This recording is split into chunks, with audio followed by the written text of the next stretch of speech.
తృప్తి, ఒక సాటిస్ఫాక్షన్, మనం కూడా భాగస్వాములు అని చెప్పి ఆనందం అధ్యక్ష. ఇంకో పక్క అధ్యక్ష కేఆర్ నారాయణన్, నేను యునైటెడ్ ఫ్రంట్ చైర్మన్గా కన్వీనర్గా ఉన్నప్పుడు కేఆర్ నారాయణ గారిని ప్రపోజ్ చేసి ఒక ఎస్సీని రాష్ట్రపతి చేసిన ఘనత కూడా ఆ రోజు తెలుగుదేశం పార్టీకి యూఎఫ్కి దక్కింది అధ్యక్ష. అప్పుడు కాంగ్రెస్ కూడా సపోర్ట్ చేసే పరిస్థితికి వచ్చారు. అబ్దుల్ కలాం అధ్యక్ష, అబ్దుల్ కలాం గారిని ఈ దేశం ఎప్పుడూ గుర్తుపెట్టుకుంటుంది. అలాంటి వ్యక్తిని వాజ్పేయి గారి సహకారంతో ఎన్డీఏ గవర్నమెంట్లో ప్రెసిడెంట్ ఆఫ్ ఇండియా చేసిన ఘనత కూడా మనకు దక్కుతుంది. మన రోల్ ఉంది, దానికి గర్వపడుతున్నాం అధ్యక్ష. వీళ్లే కాకుండా అధ్యక్ష, ఈరోజు నరేంద్ర మోడీ గారిని కూడా మీరు ఒకసారి ఆలోచిస్తే ప్రధానమంత్రిగా కోవింద్ గారిని, ఒక షెడ్యూల్ కులానికి సంబంధించిన వ్యక్తిని ప్రెసిడెంట్ ఆఫ్ ఇండియా చేశారు. ఈరోజు దేశ రాష్ట్రపతిగా ముర్ము గారిని ఈరోజు చేసే పరిస్థితి వచ్చారు. ఇవన్నిట్లో మనం భాగస్వాములు అయిన దానికి నాకెంతో ఆనందంగా ఉంది. అందుకనే అధ్యక్ష ఈరోజు నేను చెప్తున్నా, ఇక్కడుండే మెంబర్స్కి అందరికీ తెలుగుదేశం పార్టీ ఎన్డీఏ కూటమి, జనసేన, తెలుగుదేశం, బీజేపీ ముగ్గురం కలిసి ఒకటే హామీ ఇస్తున్నాం. ఈ ఎన్డీఏ అందరికీ సామాజిక న్యాయం చేయడానికి కట్టుబడి ఉన్నామని మరొకసారి అందరికీ విజ్ఞప్తి చేస్తున్నాం. నేను ముందే చెప్పాను, ఏదైతే ఈరోజు మనకు సెన్సస్ కావాలి, సెన్సస్ వస్తే ఆ సెన్సస్ ఆధారంగా జిల్లాల వారీగా రిజర్వేషన్స్ పెట్టే పరిస్థితి వస్తుంది.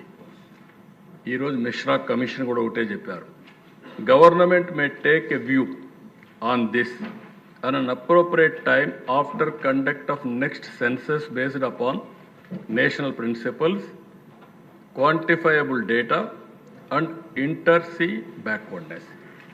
అంటే నెక్స్ట్ ఏదైతే సెన్సస్ వస్తానే దాన్ని బేస్ చేసుకొని జిల్లా వారీగా పెట్టడానికి దాన్ని కూడా ఏమన్నారంటే, there have been request to fix the percentage of reservations to the sub classified groups by taking district as a unit.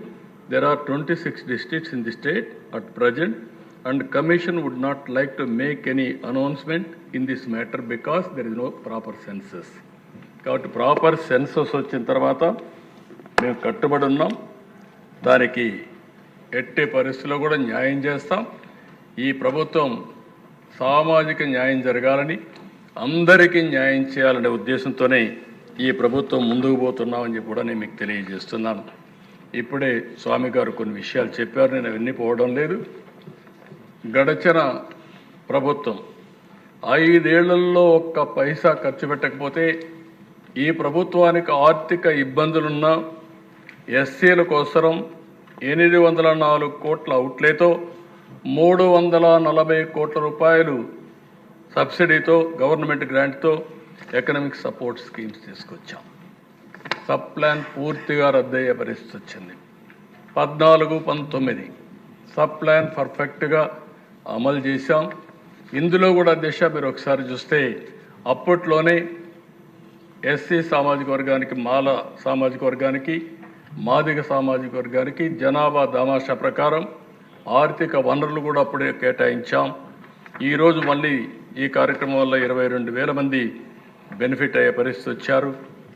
National ఏదైతే ఫైనాన్స్ డెవలప్మెంట్ కార్పొరేషన్ ఉందో అది కూడా ఒక్క పైసా తీసుకురాకుండా మన ఎస్సీ ఫైనాన్స్ కార్పొరేషన్ కూడా క్లోజ్ చేసే పరిస్థితి వచ్చారు. ఈరోజు వీళ్ళు బకాయిలు పెట్టి వెళ్ళిపోయారు.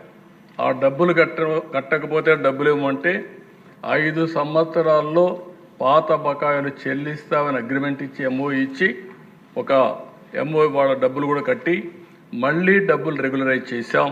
దీనివల్ల చాలా వరకు మళ్ళీ ఎస్సీలకు న్యాయం జరిగే పరిస్థితి వస్తుంది. కొంతమంది రిక్వెస్ట్ చేశారు,